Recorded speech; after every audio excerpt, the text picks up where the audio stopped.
ये तुम्हारे एकदम पूरे क्लास के सिलेबस के अकॉर्डिंग है, मतलब 8 क्लास का जो झारखंड बोर्ड का जो एनसीईआरटी बुक है उसके अकॉर्डिंग पूरा है। समझ में आया? उसका चैप्टर का 3 नाम क्या है? माइक्रो ऑर्गेनिज्म, यानी क्या होता है इसका मतलब हिंदी क्या होता है? सूक्ष्म, सूक्ष्म जीव। इसका मतलब क्या होता है? सूक्ष्म जीव। अच्छा, नाम ही से है सूक्ष्म माने छोटा और जीव माने मतलब ऐसे जीव बहुत है जो माइक्रो स्तर पे हो। माइक्रो मतलब क्या होता है? जिसको हम देखने के लिए बहुत मतलब जूम करके देखें, बड़ा करके देखें उसको, है ना, मैग्नीफाइंग करके देखें, तो वो उसका बहुत सारा होता है कि दिखता कैसे है। क्योंकि अमीबा जैसे हम देखते हैं तो अमीबा का फोटो ऐसे दिखा दिया जाता है। क्या अमीबा इतना बड़ा होता है? नहीं, अमीबा इतना छोटा होता है कि हम उसको अपने नेक्ड आई से नहीं देख सकते हैं, मतलब नंगी आंखों से उसको नहीं देख सकते हैं। पता है ना तुम लोग को? चलो, तो हम लोग का क्लास 8वां का चैप्टर का नाम 3rd है और इसका नेम क्या है? माइक्रो ऑर्गेनिज्म यानी सूक्ष्म जीव। उसको पढ़ने जा रहे हैं, ठीक है। इसमें जो मेन चीज है जो तुम्हारे अकॉर्डिंग है, ठीक है, चलते हैं। तो पहला जो है कि सूक्ष्म जीव कहते किसको है? पहले तो यही तो जानना जरूरी कि सूक्ष्म जीव होता क्या है, दिखता कैसे है, क्या वो चलता है, क्या वो खाना हमारे जैसे ही खाता है, क्या उसी हमारे जैसे ही उनके भी आने वाले पीढ़ी दर पीढ़ी होती होगी, है ना, वो भी प्रजनन करते होंगे, उनकी भी संख्या बढ़ती होगी, है ना। तो जो धीरे धीरे जो मन में जितने सवाल आएंगे उसको यहाँ पे हम लोग जवाब में समझ। तो सूक्ष्म जीव है क्या? इसको माइक्रोब्स भी कहते हैं। माइक्रोब्स का छोटा नाम दे दिया गया, जैसे सूक्ष्म जीव कहो या माइक्रो ऑर्गेनिज्म कहो या उसको माइक्रोब्स कहो, ऐसा समझ में। अब देखो क्या है, ये ऐसे जीव होते हैं जिसको हम लोग नंगी आंखों से मतलब बहुत स्तर पे नहीं देख सकते हैं। अब मान के चलो एक एग्जांपल दे, फंगी, है ना, जिसको तुम लोग कवक कहते हो, लकड़ी उकड़ी पर दिखता है ना, बोला कंचपड़ा जिसको बोलते हैं, वो तो आंख से दिख जाता है ना। अब ब्रेड पे जो देखोगे ना, ब्रेड मोल्ड पे देखोगे, कभी कभी क्या हो जाता है ना कि छोड़ देने पे रोटी पे क्या बन जाता है? भुआ, जो तुम लोग कहते हैं ना भुआ बन गया, वो भुआ एक्चुअल में नहीं है, वो क्या है? फंगी है, यानी कवक है।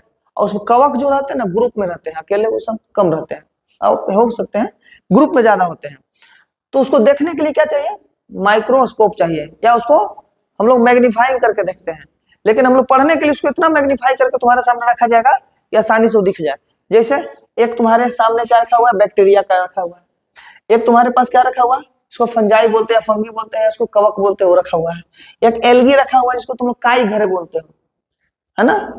और अगला जो है ये तुम्हारा वायरस है, और एक तुम्हारा क्या हो गया? प्रोटोजोआ हो गया, हुआ ना। तो इतने प्रकार के तुम्हारे सूक्ष्म जीव होते हैं, माइक्रो ऑर्गेनिज्म होते हैं, है ना। कैसे? जिसको किसको से देखना पड़े, उसको देखने के लिए क्या चाहिए? माइक्रोस्कोप। और वो कैसे हो सकते हैं? वो एक कोशिकीय माने सिंगल सेलुलर हो सकते हैं, या मल्टी सेलुलर भी हो सकते हैं, माने वो एक कोशिकीय भी हो सकते हैं और एक से ज्यादा कोशिकीय भी हो सकते हैं। बहुत सा तुम लोग के हम जो माइक्रोस्कोप में दिखा चुके हैं तुम लोग को कि छोटा जीव कैसे होता है, दिखा था ना, है जूम कर करके। अब यहाँ पे तुमको ध्यान से देखना है, ये अलग अलग प्रकार, जैसे कुछ सूक्ष्म जीव है जिसको जानना जरूरी है। देखो, पहला जो सूक्ष्म जीव हम लोग लिए हैं उस सूक्ष्म जीव का नाम है प्रोटोजोआ। क्या नाम लिए हैं? प्रोटोजोआ। तो इस प्रोटोजोआ को ध्यान से, प्रोटोजोआ में बहुत प्रकार के होगा, बहुत प्रकार के, लेकिन हम एक एक एग्जाम्पल जो कॉमन एग्जाम्पल मिलता है उसको लेकर दिखा रहे हैं तुम लोग को, ठीक ना। प्रोटोजोआ, तो इस प्रोटोजोआ में ध्यान से देखना, एक तुम्हारे पास इस बहुत कॉमन नेम है, इसको तुम लोग कहते हो अमीबा। क्या कहते हो? ये बहुत सिंपल चीज है जो, लेकिन अमीबा जितने स्तर का तुम देख पा रहे हो इतना बड़ा होता नहीं है। वो इतने माइक्रो ऑर्गेनिज्म होते हैं, इतने छोटे होते हैं कि तुम उसको खुली आंखों से नहीं देख पाओगे। तो लेकिन इसका शेप देख करके बता दोगे सर टेढ़ा मेढ़ा शेप रहेगा, और उसमें हाथ पाँव इसे फॉल्स फुट इसका निकला हुआ रहता है, उसको स्यूडोपीडिया भी कहते हैं, है ना। इसका फॉल्स फुट है वाला, ये सब क्या है? फॉल्स फुट माने मतलब इसका झूठा पैर कह सकते हो। इसका पैर एक्चुअल में वो नहीं है। उससे क्या करेगा ना, यहाँ पे अगर भोजन इसके लिए है तो इसको क्या करेगा? घेर लेगा इसको इधर से, इसको क्या करेगा? अपने भोजन बना लेगा। एक अमीबा हो गया। और दूसरा नंबर का जो एग्जाम्पल है ये प्रोटोजोआ है। क्या है? और प्रोटोजोआ में कौन है? पैरामीशियम है। कौन है? पैरामीशियम है। तो पैरामीशियम प्रोटोजोआ ही होता है। और देखो तो किसके जैसा लग रहा है? लग रहा है चप्पल जैसा है, तो इसको बोलते हैं चप्पल जैसे आकृति वाला प्रोटोजोआ, समझ, या सूक्ष्म जीव। चप्पल के जैसा है तो बोलेंगे चप्पल के जैसे वाला सूक्ष्म, समझ में। तो दो तुम लोग दिखा दिए, एक सूक्ष्म जीव प्रोटोजोआ में अमीबा देख लिए और एक सूक्ष्म जीव पैरामीशियम देख लिए। इसको बोलते हैं अमीबा अब इसको बोलते हैं पैरामीशियम। और जितने सब ये छोटे बड़े दिख रहे हैं, एक्चुअली में इतना एग्जिस्ट नहीं करते हैं, इतने छोटे होते हैं कि इसको देखने के लिए क्या चाहिए, माइक्रोस्कोप। ऐसा में अगला ऐसे एक और फिगर है, इसका नाम है एल्गी। क्या नाम है? इसको तुकाई कहता है कभी कभी, बोला सर काई बैठा हुआ है ना, एल्गी। तो एल्गी में दो गो जो तुम्हारे बुक के अकॉर्डिंग दिया हुआ है उसके अकॉर्डिंग दिया हुआ, बाकी तो हम रखवे किए हैं अलग अलग, लेकिन तुम्हारे जो अकॉर्डिंग एल्गी दिया हुआ है इसमें पहला जो है क्लेमाइडोमोनास। इसका नाम कौन सी है? क्लेमाइडोमोनास। देखो कितना बड़ा नाम है, क्लेमाइडोमोनास। बोलो फिर से, क्लेमाइडोमोनास। इसका आकृति तुम देख लिया ना, इसका आकृति देख रहा है, बम की आकृति है, उसमें दो को सुतली जोड़ दिया है, बस यही ना है, लग रहा है बम है, उसमें क्या को निकल गया है, बस दो को लहरावे वाला दे दिया है, बस यही ना लग रहा है। ये हो गया किसका? पहला। अब ये है स्पाइरोगायरा। ये क्या है? स्पाइरोगायरा। और दोनों किस प्रकार का भाग है? तो शैवाल का भाग है ना, चाहे वो तुम्हारा क्लेमाइडोमोनास हो चाहे वो स्पाइरोगायरा हो, दोनों किसका भाग है? दोनों शैवाल का भाग है। खाली बस एक एक फिगर को बस देखते चलना, थोड़ा थोड़ा सी। अगला फिगर है बैक्टीरिया। बहुत सुना होगा बैक्टीरिया। बैक्टीरिया होता क्या है? तो ये भी एक प्रकार का जीव है ना, सिंगल सेलुलर होता है।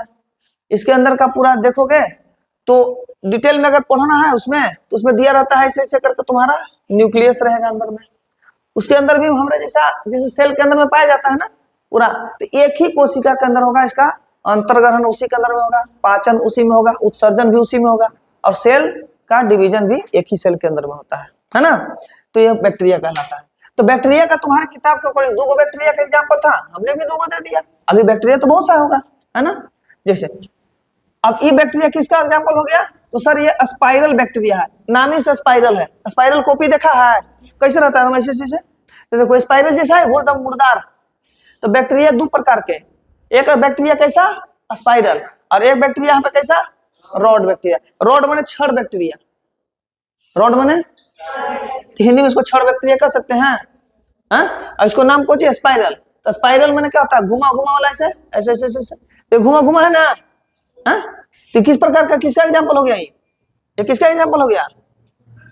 बोलो किसका? बैक्टीरिया। और पहला एग्जांपल हो गया किसका? Spiral bacteria. दूसरा किसका हो गया? रॉड बैक्टीरिया, है ना। आगे अगला देखो, इसको ध्यान से देखना। ये तुम्हारा है फंगी, जिसको तुम लोग कवक कहते हो। क्या कहते हो इसको? कवक। या कहीं कहीं से फंजाई भी कोई कोई कहता है, ऐसा कोई दिक्कत नहीं, तुम कुछ कह दो, हमको क्या मतलब है, समझने से मतलब है इसको, है ना, क्योंकि 8 क्लास के अकॉर्डिंग तुम्हारा दिमाग ठीक ठाक होना चाहिए। तो देखो इसमें क्या नाम है? फंगी, कवक। अब इसको कवक में 2 हम तुम्हारे पास दिए हैं, एक दिया राइजोपस। ये किसका एग्जाम्पल है? और तुम बढ़िया से इसको देख पा रहे हो, ये क्या चीज है बताओ तो? ये वाला, हाँ ब्रेड है। यानी ब्रेड पे जो हम लोग के रोटी पे जो बैठ जाता है कवक, उसका नाम क्या पता चल गया सर? राइजोपस। राइजोपस इसका नाम हो गया। अब तुम लोग को कहेंगे सर ब्रेड पे भुआ जम गया, क्या बोलोगे? सर कवक जम गया, और उस कवक का नाम कौन सी हो गया? हाँ राइजोपस हो गया। तो तुम लोग थोड़ा थोड़ा डेवलप हो रहे हो। अब कभी भी कहना होगा तो क्या कहोगे कि सर ब्रेड पे पुराना हो गया, तो उस ब्रेड में या ब्रेड पर क्या आ गया होगा? राइजोपस कवक आ गया होगा, राइजोपस कवक आ गया होगा। अब ये दूसरा जो फिगर दिख रहा है, लग रहा है फूल है। ये क्या फूल है? नहीं, ये फूल नहीं है, ये पेनिसिलियम है। कौन है? ये पेनिसिलियम कवक है। अगर इसका कवक का नाम पूछे तो इसको बोलना है पेनिसिलियम कवक। अब कवक के प्रकार है तो कौन हो जाएगा? कवक हो जाएगा, है ना, पेनिसिलियम कवक। ध्यान से एक बार देख लेना फिर से। देखो ये वाला बढ़िया से ध्यान से देखो, ये है पेनिसिलियम। अब ये है तुम्हारा राइजोपस। राइजोपस फिर से बोल दो, हो गया ना, राइजोपस। अब देखो कितना बढ़िया से इसे अंकुरन के जैसा है, इसी में ये फूटता है और हवा में अभी भी यहाँ पे होगा। राइजोपस यहाँ भी होगा, हमारे बॉडी पर भी होगा, लेकिन हमारे बॉडी पर प्रतिरक्षा प्रणाली है, इसलिए हमारे बॉडी पर कवक नहीं आते हैं, है ना। लेकिन रोटी में तो प्रतिरक्षा प्रणाली तो है नहीं, तो उस पर क्या हो जाएगा? कवक आ जाएगा। और कवक जहां होते उत्पन्न होते हैं वहां सड़े गले कार्बनिक पदार्थ के ही ऊपर होते हैं, जो मृतोपजीवी होते हैं। कवक क्या होते हैं? मृतोपजीवी। मृतोपजीवी का मतलब होता है मरे हुए चीजों पे आश्रित रहते हैं। किस पे रहते हैं ये? मरे हुए चीजों पे। जैसे लकड़ी पर देखेगा ये सब हो जाएगा, लकड़ी पर हो जाएगा। फील्ड में जाता होगा खेलने तो घास पे देखता होगा टेनकस निकलल, है ना, जिसको तुम लोग कहते हो कि सांप के छाता है। लकड़ी पर निकल रहता है, घास पे निकल रहता है, रोटियों पर निकल जाता है, और कभी कभी अचार में निकल जाता है ना। तो तुम लोग कहते हो वो सब कहाँ जन्म लिया? तो सारा चीज देखना मरले चीज है। लकड़ी सूखल होगा तो सड़ गया होगा तो उसपे होगा, पुआल सड़ गया होगा उसपे होगा, है समझ में? और हम लोग भी अगर मान के चलो मर जाओ, सड़ जाए, तो हमारा बॉडी के पहला जो लेयर होता है वो डेड सेल होता है, इस पर भी आ सकता है। एक कॉमन एग्जांपल कवक का बताएं, खुजली। जैसे तू खुजली नहीं, दिनाव, दिनाव होता है ना, वो कवक के कारण होता है। माथा पे गंजापन होता है तो देख, तो रूसी उसी होगा तो बीमारी हो गया होगा, तो उसमें भी कवक का हाथ होता है ना। तो कवक तुम्हारा जो है, अच्छा कुछ कवक खाया भी जाता है। हम बोले ना कवक जितने माइक्रो ऑर्गेनिज्म है उसको दो याद रखना, उसको फायदा भी होगा और उसका नुकसान भी होगा। तो कुछ फायदा देगा, कुछ नुकसान। तो उसका आगे बढ़ा, इसको बढ़िया से देख लिया। ये पेनिसिलियम हो गया अभी राइजोपस। अब पूछेंगे ब्रेड में कौन सा कवक पाया जाता है? अब ब्रेड में पाया क्या जाता है? तो बोला कि कवक। ब्रेड में उसी के कारण ब्रेड क्या हो जाता है? भुआ लग जाता है, जो हम लोग देहात में कहते हैं भुआ लग गया, है ना। चलो अगला देखो, अगला इस ध्यान से देखो। जीवाणु जो है ना वो सूक्ष्म जीव है, लेकिन ना जीवित के श्रेणी में है और ना ही मृत के श्रेणी में। ये तुम याद रखना इस चीज के। जिसे मान के चलो हम कहते हैं कि 10 रुपया लेके चले कहीं पे, है ना, तो कुछ चीज ऐसा होता है जो मिल भी सकता है, कुछ नहीं भी मिल सकता है। क्लियर नहीं कि मिल ही सकता है। तो ऐसे ही एक जीव का नाम है, इसका नाम है ना, ये तो जीव भी नहीं है और निर्जीव भी। तो है क्या चीज बाबू? ये दोनों का कड़ी है। दोनों का क्या है? कड़ी। अगर हम बोलेंगे कि मृत से जीवित तक का शुरुआत बताओ, तो बीच में कौन आएगा? वायरस। कौन आएगा? वायरस। कड़ी आएगा। दोनों के बीच का कड़ी माने, अरे कड़ी माने, अरे तुम लोग घर में दरवाजा देखा है इसे? तो दरवाजा में कड़ी लगल रहता है, कड़ी माने उसको जोड़ता है, तो तू नहीं कड़ी कह रहा, जोड़ता है वो। तो जीवित तो मृत का कड़ी कह रहे हैं, तो तुम कह रहे सर कड़ी है। अरे ये कड़ी नहीं है, ये तो वायरस है, इसको जोड़ रहा है। इधर जीवित है इधर मृत है, तो बीच में कौन है? वायरस। तो बोले सर कड़ी, कड़ी कैसे होगा? कड़ी माने जोड़ने वाला होता है ना, उन लोग को जोड़ रहा है। हम बोले कि मृत, तो बोले लकड़ी, जीवित तो आदमी, बोले मृत और जीवित दोनों वायरस। अब बोले कि जीवित तो पशु पक्षी, मृत तो बालू ये सब, लेकिन मृत और जीवित दोनों बोल दे तो वायरस। आज समझ में लेट से समझता है। तो विषाणु भी क्या होता है? सूक्ष्म जीव ही होते हैं, है ना। इनको भी देखने के लिए क्या चाहिए? और इतने छोटे जीवाणु से भी छोटे हो सकते हैं ये वायरस। जीवाणु से भी क्या हो सकते हैं? छोटे होते हैं। और इसको पूरी तरीके से तो ना जीवित है ना ही मृत, इसलिए इसको जीवित और मृत का क्या रखा गया है? कड़ी। जीवित मृत का कड़ी माने दोनों को जोड़ता है ना। ठीक है, चलो। हाँ, एक और चीज याद रखें कि बहुत से चीजों से बीमारी भी होती है। तो हम लोग पढ़ेंगे धीरे धीरे, सब पढ़ेंगे कि बीमारी, अगर कवक से बीमारी है तो कौन बीमारी है, वायरस से बीमारी है तो कौन कौन बीमारी वायरस से होता है, कौन कौन बीमारी हमारे बैक्टीरिया से होता है, या कौन सा बैक्टीरिया से हमें फायदा भी होता है। जैसे दूध पीता है तो दूध से दही कभी कभी बना लेता होगा, तो दूध से जो दही बना तो बैक्टीरिया के कारण होता है। उस बैक्टीरिया का नाम है, क्या नाम था उसका? Lactobacillus bacteria. समझा गया? चलो अब यहां से बताओ, एक नोट है कि जीवाणु का आकार तो 1 माइक्रोमीटर तक हो सकते हैं, एक। और ऐसे तुम्हारा किताब के अकॉर्डिंग जो दिया है उसका व्यास, उसका व्यास क्या दिया हुआ है कि एक जीवाणु का व्यास 1 मिलीमीटर के लगभग 12,000वें भाग। कितना? 1 मिलीमीटर के लगभग 12,000 भाग के बराबर हो सकता है। समझ में? तो जीवाणु कितने छोटे, तो अनुमान भी लगा सकते हो। पहले तो 1 मिलीमीटर, अब 1 मिलीमीटर में भी 12,000 भाग, है ना, है ना। ठीक है, अच्छा सूक्ष्म जीव रहते कहाँ हैं? तो तुम सोच रहे हो सर हम तो नहा के आए हैं, हम पूरा डेटॉल साबुन से नहाए हैं, मेरे पास तो बैक्टीरिया जीवाणु होगा नहीं या सूक्ष्म जीव होगा नहीं। तो हम बताए थे कि डेटोल वो कहता है कि मारे 99.9 99% कीटाणु, मैंने 0.01% अभी बच नहीं होगा तोर बॉडी में। सुनता है ना, टीवी पे कहता है कि काची कि हमारा साबुन कितना प्रतिशत बैक्टीरिया को मारे, 99 तो 100% तो नहीं मारता है, यानी कि तुम्हारे बैक्टीरिया तुम्हारे बॉडी में कितना बच गया, 0.01। अब वो मल्टीपल करेगा और 1 घंटा में फिर तुम्हारे बॉडी में उतना ही % पहुंचा देगा, फिर कल डेटोल लगाना पड़ेगा, फिर डेटोल से नहाना पड़ेगा, है ना।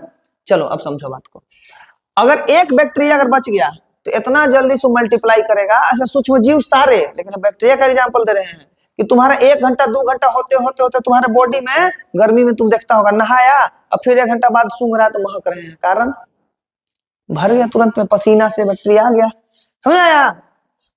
तो तुम्हारे बॉडी में भी बैक्टीरिया है कि नहीं है, तुम्हारे मुंह में भी बैक्टीरिया है, तुम्हारे आंत में भी बैक्टीरिया है, और तुमको बताए थे कि हमारा जो गट होता है वो गट में गुड बैक्टीरिया और बैड बैक्टीरिया दोनों का गढ़ होता है। गढ़ मैंने समझ में आता है, घर, गट मने होता है हमारी आंत, जो बड़ी आंत छोटी आंत होता है ना जगह, गट अतरी, वहां पे गुड बैक्टीरिया और बैड बैक्टीरिया दोनों का स्थान होता है। अब बैक्टीरिया क्या है, माइक्रो ऑर्गेनिज्म है, यानी सूक्ष्म जीव है।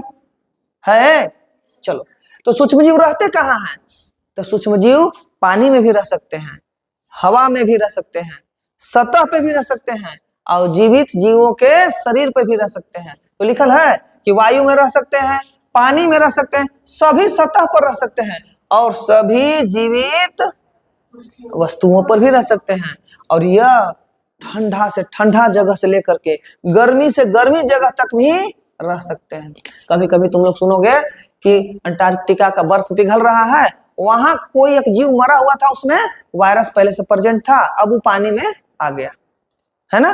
वो वायरस आने वाला खतरनाक समय साबित होगा, आने वाला समय में क्या होगा, खतरनाक साबित होगा। तो ठंडे जगह पर भी जीवित है का मतलब, है ना। तो माइक्रो ऑर्गेनिज्म तुमको याद रखना है कि हर एक जगह, चाहे वो लोहा है वहां भी छूने से बचना है। अच्छा, बचना इसलिए है कि हर जगह छूते क्या चलना है। टेटनस का नाम सुना है, टेटनस बीमारी होता है, ये टिटनेस बीमारी जो होता है एक माइक्रो ऑर्गेनिज्म के कारण ही होता है ना। जब तुमको कट लगेगा, कहीं कट गया, तो जहां कट लगेगा वहां बॉडी तुम्हारा क्या हो जाएगा, पंक्चर हो जाएगा, उस पंक्चर के थ्रू वो वायरस वो बैक्टीरिया तुम्हारे बॉडी के अंदर प्रवेश कर जाएगा और तुमको धनुष टंकार रोग हो जाएगा, ऐसे एकदम जबड़ा खड़ा हो जाएगा, ऐसे टेढ़ा हो जाएगा, ऐसा में है। तो जहां कटे तो गोबर मिट्टी वैसे जगह कटता है, तो कोशिश करना है ऐसे 6 महीना में टिटनेस का टीका लेना है। लेकिन मैक्सिमम आप इंतजार कर सकते हैं 5 साल तक, 3 साल 2 साल पे आप लोग टिटनेस का टीका लगाते रहेंगे, क्योंकि कब खेलते खेलते कट जाएगा। हालांकि भारत में टिटनेस का जो प्रभाव है बहुत कम हुआ है, लेकिन मेरी काम जागरूकता बताना है, तुम लोग को बताना है कि कहीं कट जाता है तो गोबर से बचाना है, थोड़ा खराब जगह से बचाना। खाली लोहे से नहीं होता है कि लोहा से लगाओ टिटनेस हो गया। टिटनेस का बैक्टीरिया यानी सूक्ष्म जीव हर एक जगह उपस्थित हो सकता है, हम ही नहीं करें कि होगा, हो सकता। अभी मान के चलो कुछ से भी कट जाए तो हो सकता है, और अगर उससे बचना है तो कुछ साल के अंतराल पे टिटनेस का टीका लेते रहना है ना। तो कहाँ टिटनेस का जो टीका लेंगे वो किससे बचाएगा, कुत्ता काट देता है तो कुत्ता काटते तो रेबीज का टीका। रेबीज क्या है, एक प्रकार का वायरस है। रेबीज क्या है, और वायरस तुम्हारे बॉडी में जाएगा, तंत्रिका तंत्र को, नर्वस सिस्टम को खत्म कर देगा। तो पानी और हवा से क्या लगेगा, एरोफोबिया हो जाएगा, हाइड्रोफोबिया हो जाएगा। एरोफोबिया माने कोई पंखा होकेगा तक बकाने लगेगा, या पानी पिलाएगा तो करके गिर जाओगे, पानी पियोगे नहीं कुछ देर में मृत्यु हो जाएगा। तो कुत्ता काटे तो 24 घंटा के अंदर सुई लगवा लेना है, जिसमें कुछ प्रतिरक्षा प्रणाली एंटीडोट भी देते हैं, और उसके एक कुछ मतलब तुम्हारे बॉडी में बढ़ाने के लिए भी दिया जाता है कि तुमको जल्दी से जल्दी उसका असर हो, है ना। तो कुत्ता काटे तो छुपाना नहीं है, जल्दी से जल्दी। कुत्ता काटने में कौन वायरस होगा, रेबीज, है ना। इसलिए रेबीज का एंटी रेबीज टीका लगता है। रेबीज को बचाना है, रेबीज से बचना है, रेबीज से तो उसका उल्टा एंटी क्या लगेगा, एंटी रेबीज टीका लगेगा तुमको, जो कुछ ठीक हो जाओगे, और नहीं तो तड़प तड़प के मृत्यु होता है ना। चलो आगे। और एंटी रेबीज जितना रेबीज है, अभी जैसे टिटनेस बता रहे हैं, न्यूमोनिया सुना होगा, सुना है ना, चाहे तुम लोग सुना होगा टीबी, सब बीमारी सब छोटा छोटा जीव से होना था, माइक्रो ऑर्गेनिज्म से होता है। लेकिन दही वाला बैक्टीरिया तो बढ़िया है। तो हम कहते सूक्ष्म जीव फायदा भी करता है और नुकसान भी करेगा। तो नुकसान वाला से बचना है, फायदा वाला से फायदा लेना है। समझ आया? चलो आगे। एक सूक्ष्मजीव से हमारा रिश्ता क्या है, कहाँ हमारे नुकसान है? तो बोले थे ना कि सूक्ष्मजीव मानव के जीवन पर क्या है, इसका बहुत ही अधिक प्रभाव है। फायदा भी और नुकसान तो अलग चीज है, लेकिन डायरेक्ट प्रभाव भी है। प्रभाव माने वो हमको अच्छा भी कर सकता है और खराब भी कर सकता है। तो जैसे लाभदायक के लिए बोले तो लैक्टोबैसिलस, दूध से दही बनाने में आता है काम। फिर राइजोबियम, राइजोबियम बैक्टीरिया तुम्हारा दलहन के जड़ों में पाया जाता है और नाइट्रोजन स्थिरीकरण में काम आता है, ठीक ना। और ईस्ट, जिसको तुम लोग खमीर कहते हो, जब तुमको जलेबी बनाना होता है तो जलेबी में उसको फुलाने के लिए ईस्ट डाला जाता है। चाहे रात भर अगर ब्रेड बनाना है तो ब्रेड में ईस्ट मिलाया जाता है। लेकिन भारत तो आर्द्र जलवायु वाला है, उष्ण जलवायु वाला भी क्षेत्र है। तो भारत के किनारे देखोगे कि ये स्टेट जो है, जैसे तुम्हारा गुजरात हो गया, महाराष्ट्र हो गया, गोवा हो गया, कर्नाटक हो गया, केरल हो गया, तमिलनाडु हो गया, आंध्र प्रदेश हो गया, ये सब किनारे जो रहने वाला है ना, ये सब इसके देखना यहाँ नेचुरली रूप से ये सब पाया जाता है। तो उसे जाओगे तो मिलेगा इडली, क्या मिलेगा? डोसा, इडली इडली, डोसा डोसा मिलेगा। अब सुनो, इसको चाहिए नेचुरल फर्टिलाइजेशन। अब उसमें नेचुरल होना चाहिए, प्राकृतिक रूप से उसमें। तो ईस्ट वहां पे गर्मी है ना, उष्ण है, और साथ ही साथ वहां पे आर्द्र भी है ना, तो वहां पे नेचुरल मिलता है। तो जिलेबी को रात भर छोड़ देगा, वहां आ जाएगा। लेकिन हमारे यहाँ जिलेबी तो कैसे बनेगा, उसमें ईस्ट डाला जाएगा। और ज्यादा जल्दी बनाना तो मीठा सोडा डाल देता है, तो मीठा सोडा कार्बन प्रोड्यूस करता है लेकिन नेचुरली नहीं करता है। लेकिन ईस्ट क्या करेगा, उसको नेचुरली यानी कि प्राकृतिक रूप से करेगा, है ना। तो लैक्टोबैसिलस, राइजोबियम, ईस्ट, ये सब हमारे लिए फायदा वाला है। क्या है? ब्रेड बनाने के लिए भी ईस्ट चाहिए, है ना, एल्कोहल बनाने के लिए भी ईस्ट चाहिए। वही कुछ सूक्ष्म जीव हमारे लिए नुकसान भी है, जैसे हानिकारक भी है, जैसे ई कोली बैक्टीरिया, प्लाज्मोडियम। मलेरिया होता है, मलेरिया बीमारी सुना है? तो मलेरिया होगा तो तुम्हारे रक्त को खाएगा, आरबीसी को खाएगा। आरबीसी को कौन खाएगा? मलेरिया खाएगा। ये प्लाज्मोडियम प्रोटोजोआ है ना, वो खाएगा। मादा एनाफिलीज मच्छर आया, तुम्हारे शरीर पे बैठा और प्यार से कोई टीका लगा दिया, उसमें टीका लगाया गाना गा के, और टीका लगाया तो क्या हो गया, तुमको प्लाज्मोडियम प्रोटोजोआ को तुम्हारे खून के अंदर डाल दिया। अब डाला अंदर, उसके जो मुंह है ना, टूड़ी टूड़ी, उसको तुम्हारे बॉडी में इंजेक्ट कर दिया। इंजेक्ट किया तो अंदर में छोड़ दिया कौन? Plasmodium protozoa. अब प्लाज्मोडियम प्रोटोजोआ तुम्हारे आरबीसी को खाना शुरू कर देगा। तो तुमको लगेगा कमजोरी, तो तुम जाओगे डॉक्टर के पास, डॉक्टर चेक करेगा तो निकलेगा प्लाज्मोडियम प्रोटोजोआ है, यानी मच्छर मादा एनाफिलीज काटा है। तबे जाकर तुमको कौन हुआ होगा? मलेरिया बीमारी। तो मलेरिया बीमारी में कौन जीव जिम्मेवार है? तो जिम्मेवार है प्रोटो, और कौन प्रोटोजोआ? प्लाज्मोडियम प्रोटोजोआ, है ना। और न्यूमोकस, न्यूमोकस, अरे न्यूमोकोकस, इसको न्यूमोनिया के लिए जिम्मेवार माना जाता है ना। निमोनिया होता है तो बोलता है लड़का के नाक से बहुत निकल रहा है, और सर्दी हुआ है, गला बैठा हुआ है, छाती पूरा बोलता है कि यानी कि फेफड़ा पूरा भरा हुआ है ना, तो बैक्टीरिया के कारण होता है। समझ में? तो फायदा भी हो गया और नुकसान भी हो गया। फायदा वाला तो तुमको बता दिए, दही में हो गया, दलहन पौधा का जड़ में हो गया, और साथ ही साथ ईस्ट, जिसको हम लोग ईस्ट कवक है। चलो अगला, दही बनाने में, तो दही कैसे बनता है? हम लोग दूध डाल देते हैं और दूध में जोरन डालते हैं। कहते हो क्या डाल रहे हैं? तो जोरन में क्या था? उसमें कौन सा लाइट, कौन था रे? खड़ा नहीं याद है? मत बैठ। लैक्टोबैसिलस, कौन था? लैक्टोबैसिलस। हाँ, अब ये क्या करेगा? दूध में जितने प्रकार के सब चीजों को बदल के किस में बदल देगा? उसको दही में बदल देगा, है ना। तो गुड बैक्टीरिया हो गया, गुड बैक्टीरिया हो गया। ब्रेड में ईस्ट बताए थे, केक में ईस्ट बताए थे, इडली में नेचुरली ईस्ट होगा, है ना, नेचुरली। जलेबी में भी नेचुरली होगा, एल्कोहल में भी, इस सब ईस्ट का मेन जिम्मेवारी है ना। अच्छा, और सूक्ष्मजीव का उपयोग करते हैं पर्यावरण को स्वच्छ बनाने में भी, और जैविक कार्बनिक खाद, जैविक कार्बनी, तो बायोटिक बोलते हैं। जैविक अगर जहां शब्द आएगा जैविक तो उसको बोलते हैं बायोटिक। क्या बोलते हैं? प्रतिजैविक। बोला सर बुखार लगता है, एंटीबॉडी हमको चढ़ता है, प्रतिजैविक चलता है ना। जिसे वो पैरासीटामोल को तो कहते हैं, है ना। एंटीबायोटिक दवाई होता है। एंटीबायोटिक माने बायोटिक मतलब जैविक, अब एंटी माने वो जब भी चलेगा तो जैविक के उल्टा चलेगा, एंटीबायोटिक हो गया, है ना। तो बोलते हैं एंटीबायोटिक का प्रयोग ज्यादा सही नहीं है, क्योंकि उसको बायोटिक यानी जो तुम्हारे बॉडी में जीवित बैक्टीरिया है, चाहे वो अच्छा हो चाहे वो खराब हो, नाम है उसका एंटीबायोटिक। क्या नाम है? बायोटिक। और हम जस्ट बताए थे कि बायोटिक का मतलब होता है जैविक, तो मतलब जो जीवित है उसको मारेगा ना, तो तुम्हारे गुड बैक्टीरिया भी को मार देगा, है ना। इसलिए एंटीबॉडी जब तक डॉक्टर सलाह ना दे तब तक इसको इनहेल या हमको खाना नहीं है, ठीक है ना। अब बताओ, जब भी जैविक का बताते हैं तुम लोग का, जैविक का बात आता है तो वहां पे बायोटिक का यूज होता है ना। और सूक्ष्मजीव हमारी मदद करते हैं नाइट्रोजन स्थिरीकरण, है ना। प्लाज्मोडियम के बाद एक और चीज लिखा है तो उसमें देखो यहाँ पे कहा गया राइजोबियम लिखा था, राइजोबियम नाइट्रोजन स्थिरीकरण। एक चीज याद रखना, ये पौधा है ना, इसे ये मान के चलो चना का पेड़ है, तो चना तो दलहन है, तो दलहन के जड़ों में पाया जाता है, उसको नाइट्रोजन स्थिरीकरण करने में भी हमारी मदद करते हैं सूक्ष्म जीव, है ना। और किसमें मदद करते हैं? तो साथ ही साथ कुछ जीवाणु का उपयोग क्या करते हैं हम लोग? औषधि के उत्पादन में भी करते हैं।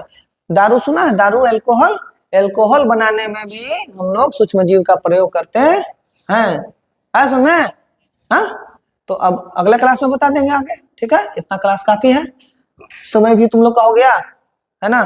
तो ध्यान से एक एक चीज पढ़ना, अगर हम रफली एक बार समझा दे तो फिर से देख लेना। पहला चीज याद रखना कि हमारे 5 मुख्य रूप से माइक्रो ऑर्गेनिज्म याद रखना है। पहला बोलो बैक्टीरिया, दूसरा virus, protozoa, fungi, algae. Hindi में बोल देना बैक्टीरिया मतलब बैक्टीरिया बोल सकते हो, है ना। वायरस माने विषाणु, प्रोटोजोआ मतलब प्रोटोजोआ, अब फंगी माने कवक, अब एल्गी माने शैवाल। एल्गी मतलब जहां हिंदी दिखना होगा वहां हिंदी लिख लेना, और जहां इंग्लिश लिखना होगा वहां इंग्लिश लिख लेना। दूसरा चीज बताए थे कि अलग अलग सबका फोटो है अपना, ये अलग अलग प्रकार का बैक्टीरिया लगभग ऐसा दिखेगा, कवक ऐसा दिखेगा, और शैवाल ऐसा दिखेगा, वायरस ऐसा दिखेगा, और प्रोटोजोआ, ठीक है। दूसरा चीज कि जो अमीबा है, अमीबा का आकृति ऐसा होता है, पैरामीशियम का आकृति ऐसा होता है चप्पल के जैसा, और एल्गी का में 2 एल्गी क्लेमाइडोमोनास ऐसा दिखेगा, बम सुतली बम बनल है, 2 निकाल दिया गया है, एगो टुनुआ भी फोड़ेगा मुनुआ भी फोड़ेगा, जे पहले लगा दिया उसको फुड़ जाएगा, है ना। अब ये देखो क्या है, स्पाइरो गायरा है। आगे ये है तुम्हारा बैक्टीरिया, बैक्टीरिया को होता है स्पाइरल, और एक होता है रॉड, है ना। स्पाइरल को स्पाइरल बोलते हैं, रॉड को छड़नुमा बोलते हैं, है ना। अगला कवक, कवक में हम बोलते थे कि ब्रेड में पाया जाना, इसको बोलते ब्रेड मोल्ड कहते हैं, क्या बोलते हैं? तो ये कवक हो गया, इस कवक का नाम है राइजोपस, क्या नाम है? और दूसरा का नाम है पेनिसिलियम, है ना, क्या नाम है? और अगला जो है कि वायरस कितने प्रकार के होते हैं? वायरस भी अलग अलग प्रकार होता है, जैसे H1N1 वायरस होता है, अलग अलग प्रकार का वायरस है। अभी तुम लोग जस्ट 2019 में सुना था, कौन वायरस हो?